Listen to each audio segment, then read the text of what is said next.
Everyone, आप सभी का स्वागत है हमारी एक और नई वीडियो में। तो मेरे भाई, आज की वीडियो में मैं आपके लिए एक ऐसा क्वेश्चन लेकर आया हूं जो कि हर साल बोर्ड पेपर में फिक्स होता है, मतलब पूछा ही जाता है। तो चलिए इसका प्रूफ भी देख लेते हैं, आखिर ये क्वेश्चन आपके एग्जाम में कितने मार्क्स का कितनी बार पूछा गया है। तो गाइज, हमारे पास यहाँ पर एक अनसॉल्व पेपर है। यहाँ पर आप देख सकते हैं कि जो 7 नंबर का क्वेश्चन है उसका जो पहला पार्ट है उसी में एक क्वेश्चन पूछा गया है 8 नंबर का। ठीक है, तो चलिए हम लोग बहुत ही इजी तरीके से अपना 8 नंबर पक्का कर लेते हैं।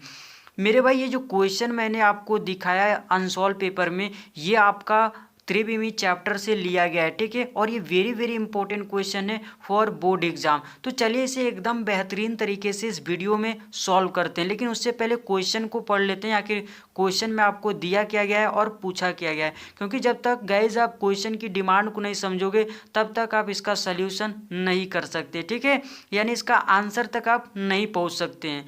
तो क्वेश्चन में आपको गए सिंपल सा दो रेखाओं का सदिश समीकरण दिया गया है और बोल रहा है कि बीच की न्यूनतम दूरी ज्ञात कीजिए। ठीक है, तो आइए इसका हम लोग हल करते हैं। ठीक है, और याद रखिएगा बहुत ही इजी तरीके से हम हल करने जा रहे हैं, इसका हर एक स्टूडेंट को समझ में आएगा, ट्रस्ट मी। ठीक है, तो यहाँ पर लिख लीजिए सिंपल हल। ठीक है, हल लिख लीजिए। फिर क्या कीजिए दोस्त, ये जो दोनों रेखाओं का सदिश समीकरण दिया गया है इसको 1 बाय 1 करके लिख लेते हैं। ठीक है, तो ये पहली रेखा का समीकरण यानी L1 का। ठीक है, L1 रेखा का सदिश समीकरण क्या दिया गया है, वेक्टर R बराबर i cap plus 2J cap plus का 3K कैप। ठीक है, प्लस लैम्डा के साथ एक वेक्टर दिया गया है ये वाला। ठीक है, इसको भी लिख लेते हैं।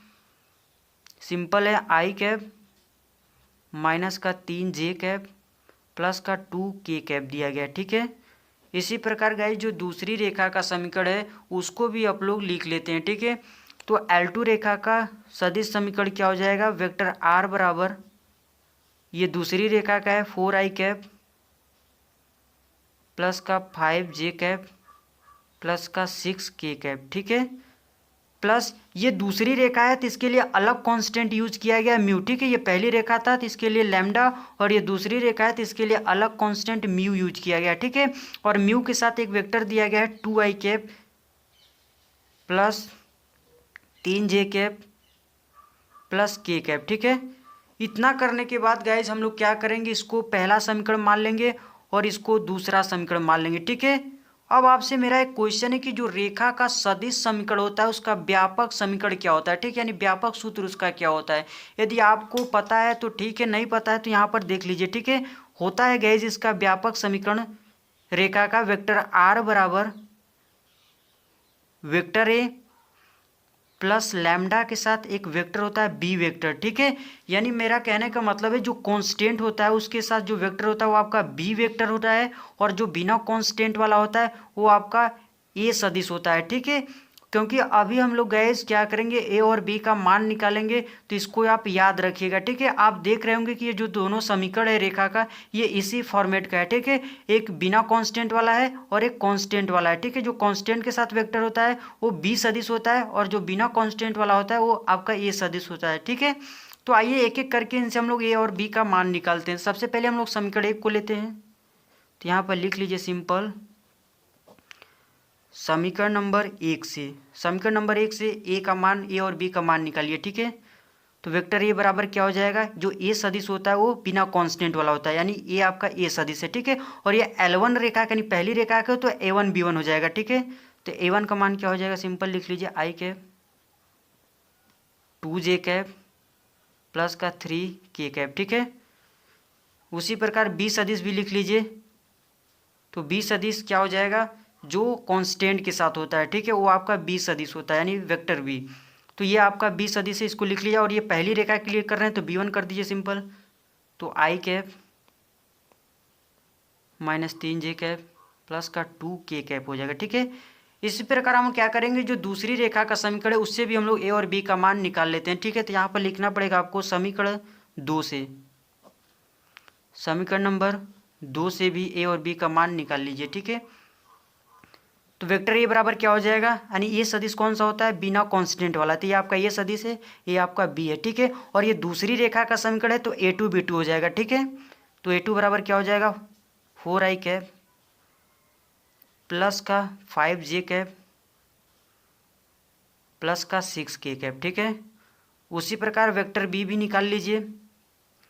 तो जो बी सदिश होता है वो कांस्टेंट के साथ जो वेक्टर होता है वो बी सदिश होता है, ठीक है। और ये b2 हो जाएगा, ठीक है, क्योंकि ये दूसरी रेखा का समीकरण है। तो 2i cap 3j cap plus का k कैप, ठीक है। इतना करने के बाद हम देख रहे हैं गैस कि जो b1 सदिश है और जो b2 सदिश है वो बराबर नहीं है, ठीक है, क्योंकि इसका दो कंडीशन बनता है। एक तो बनता है जिसमें b1 और b2 बराबर होते हैं, लेकिन वो वाला यहाँ पर कंडीशन नहीं है। यहाँ पर देख रहे हैं b1 और b2 अलग अलग यानी बराबर नहीं है, ठीक है। तो यहाँ पर सिंपल आपको लिखिए कि vector b1 not equal to vector b2, यानी वेक्टर b1 और वेक्टर b2 बराबर नहीं है, ठीक है। और जब बराबर नहीं होता है गाइज तो न्यूनतम दूरी का सूत्र क्या होता है, यहाँ पर लिख रहे हैं आप देखिए, ठीक है। क्या होता है, डी, न्यूनतम दूरी को डी से लिखते हैं, ठीक है। जब b1 और b2 वेक्टर बराबर नहीं होता है तो न्यूनतम दूरी का सूत्र होता है guys vector b1 cross vector b2, फिर इसका डॉट करते हैं किसके साथ, vector a2 minus a1 vector के डिफरेंस से, ठीक है। और लास्ट में क्या करते हैं, b1 vector cross b2 vector के परिमाण से क्या कर देते हैं, भाग कर देते हैं। तो ये आपका आ जाता है न्यूनतम दूरी, ठीक है। ये कब के लिए गाइस, जब b1 और b2 वेक्टर आपका जो है वो बराबर नहीं होगा, तब के लिए न्यूनतम दूरी यानी शॉर्टेज डिस्टेंस का फॉर्मूला ये होता है, ठीक है। और लास्ट में क्या करते हैं गाइस, मॉड लगा देते हैं, ठीक है, क्योंकि गाइस ये जो d है ये क्या है, दूरी है यानी कि लंबाई है, और लंबाई कभी ऋणात्मक होती नहीं है, ठीक है। इसलिए हम क्या करें, पॉजिटिव वैल्यू लेने के लिए मॉड लगा दिए हैं, ठीक है। क्योंकि यदि आप इसको सॉल्व किए, यदि कोई ऋणात्मक संख्या आती है फिर भी उसको आपको प्लस में लेना है, ठीक है, इसलिए यहाँ पर मॉड लगाया गया है। अब आते हैं दोस्त, हमें न्यूनतम दूरी चाहिए तो आपको ये चाहिए यानी b1 और b2 का सदिश गुणन चाहिए, और a2 में से a1 वेक्टर को घटाना पड़ेगा वो चाहिए, और ये चाहिए b1 और b2 के क्रॉस प्रोडक्ट का मैग्नीट्यूड यानी परिमाण चाहिए, ठीक है। तो आइए इन तीनों को हम साइड में यहाँ पर निकाल लेते हैं, ठीक है। सबसे पहले हम क्या करते हैं, b1 और b2 का सदिश गुणन करते हैं, ठीक है। तो आइए करते हैं जी। तो वेक्टर b1 कर दीजिए और क्रॉस वेक्टर b2, ठीक है। और सदिश गुणन कैसे करते हैं गाइज, सिंपल डिटर्मिनेंट की तरह, ठीक है। इसका जो पहला पंक्ति है वो क्या करते हैं, यूनिट वेक्टर से लिख देते हैं, ठीक है। यूनिट वेक्टर कहने का मतलब इकाई सदिश, ठीक है। इकाई सदिश कौन होता है, आई कैप जे कैप और के कैप, ठीक है। तो इसका पहला पंक्ति हम लोग इकाई सदिश लिख देंगे, ठीक है, आई कैप जे कैप और के कैप हो जाएगा। और इसका जो दूसरा पंक्ति हो b1 वेक्टर से लिखेंगे, ठीक है। b1 वेक्टर में क्या है, केवल संख्या ही आपको लेना है, ठीक है। तो 1 - 3 2 हो जाएगा, ठीक है, 1 - 3 2 हो जाएगा, ठीक है। फिर इसका जो तीसरी पंक्ति हो और b2 वेक्टर से लिखेंगे, ठीक है। और फिर से वही संख्या ही आपको लेना है क्योंकि यूनिट वेक्टर इसका हम लोग ऊपर लिख चुके हैं। तो 2 3 1 हो जाएगा, ठीक है, 2 3 1 हो जाएगा।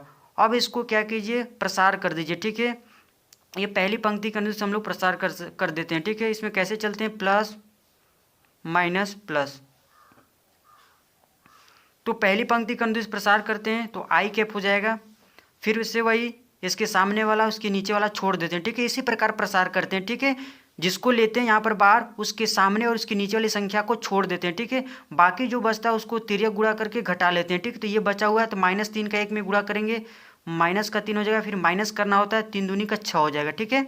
फिर करेंगे माइनस जे कैप, ठीक है, क्योंकि प्लस माइनस प्लस इस प्रकार से चलता है, तो जे कैप हो जाएगा। फिर से वही इसके सामने वाला इसके नीचे वाला संख्या को छोड़ देंगे, ठीक है। बाकी का जो बचा उसको तिर्यक को गुणा करके घटा लीजिए, तो 1 1 कम 1 हो जाएगा, फिर माइनस कीजिए 2 दूनी का 4 हो जाएगा, ठीक है। फिर प्लस का के कैप लिखिए, ठीक है। फिर से वही नीचे वाला सामने वाला छोड़ेंगे, जो बच गया उसको तिर्यक को गुणा करके घटा लीजिए, तो 1 3 3 हो जाएगा। फिर माइनस करेंगे जी, 3 दूनी का 6 हो जाएगा, लेकिन माइनस का होगा, ठीक है। लेकिन यहाँ पर माइनस पहले से है तो माइनस इंटू माइनस क्या हो जाएगा, प्लस हो जाएगा, ठीक है। अब इसको लिख लीजिए, कितना हो जाएगा, 6 3 9 हो जाएगा, माइनस का 9 आई कैप हो जाएगा। 4 में से 1 घटाएंगे कितना घटेगा, माइनस का 3 यहाँ पर आएगा और माइनस पहले से है यानी कि प्लस का 3 जे कैप हो जाएगा, ठीक है।